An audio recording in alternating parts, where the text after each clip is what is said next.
Morning, Tool fans. Today we got Chad Kramer with us from the IT group, and he's going to talk with us about the internet site kit. And I guess just a little bit of this. What is the internet site kit there, Chad? We are in the IT department, we're under the understanding, ideally for our job trailer kits, we would like to have an ISP. And the job trailer kit we talked about in another video, and that's this black box right here, right? So this is kind of the next piece of that to get internet on site. Okay.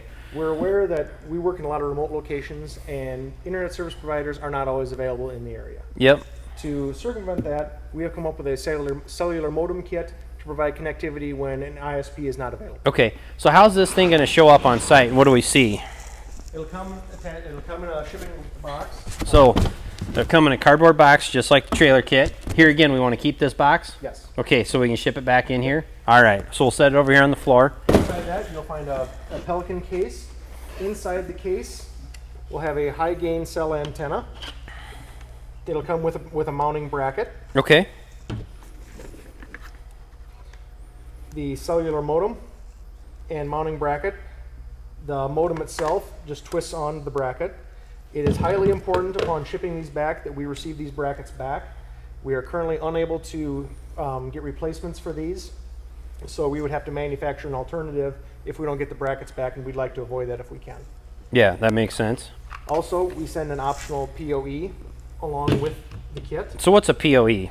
PoE is a power injector, is a power over internet adapter. Okay. We send one with the kit. We have one attached into the trailer kit Okay. itself. Now is that piece up here we talked about last time? Yep. In the trailer kit. And okay. We send the kit along here. We are trying to promote as much flexibility as we can. We also send some extra cables. So we're sending 25-foot cables.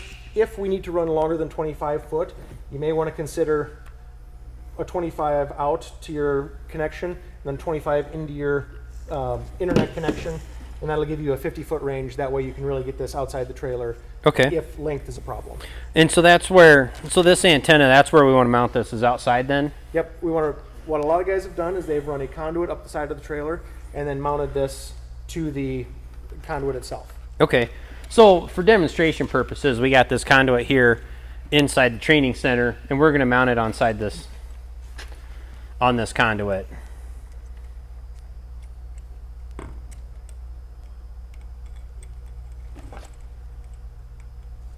I can help out. Yep.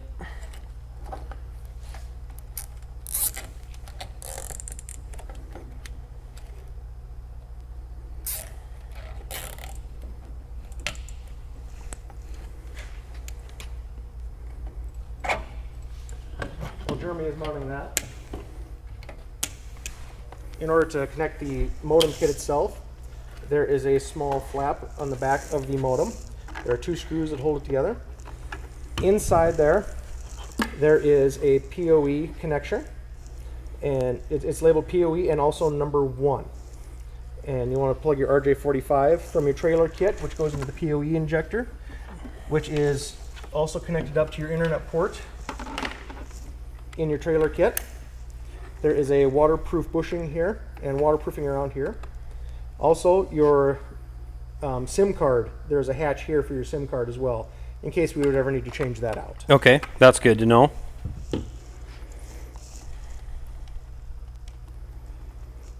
You'll want to secure back put the screws back so you get a nice watertight seal. And we're going to want to mount our bracket for the cell modem. And we need to mount that within the length of these cables here? Correct. And what are these cables? Those are the antenna cables for your high gain antenna. Okay.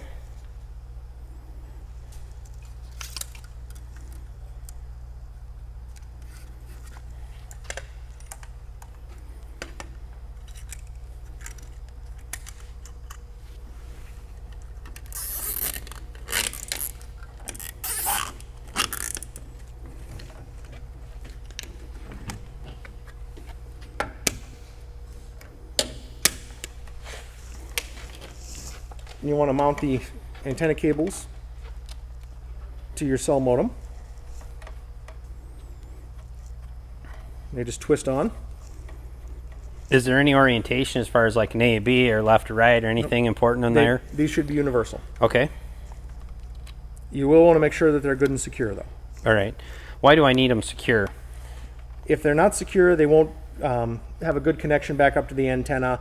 And again, moisture could get in there and it could affect the signal. Okay, so there is a weather-tight seal there. Weather-tight seal. Awesome. When you mount this, you want to make sure that your Cat 5 is facing down. Again, that's to keep moisture out of the unit. Twist on, and there is an indicator light underneath the unit that will start changing color, and you'll want to see a whitish purple light when it is connected to a cellular connection. At that point, that should also cause the light on your trailer kit to cycle colors, and you should see a white light when it is connected. And that was the light we talked about earlier in the trailer kit. Okay. And as with the other device, orange is bad. That's going to signal somewhat of an issue, or some sort of an issue with the device. Okay. So now when we set this antenna up, we want to point it towards the cell tower. Is that correct? Yes. How do we know if we're pointing it towards the cell tower? Most of the time, you can just Google on your cell phone what's my closest, say, Verizon tower or AT&T, whichever ISP that we're using. Typically, we're using Verizon, so that should give you a general idea where your closest cell tower is. Okay. And then when we take this down, what is there anything special about how we take it down? The only thing we want to make sure of is we want to make sure that we get all brackets back, disconnect the cables, put it in the box, and ship it back to the Remarkable warehouse. All right. So I know one thing that caught me up, there is a button here. You push that to turn this off because I tried to just force it off earlier and could have sent it back broken. So, yeah. So with that, we hope this provides a little insight on why we would use the Internet Jobsite kit and some of the functions and features and how to install it. So with that, have a good day and have a safe day. Thanks.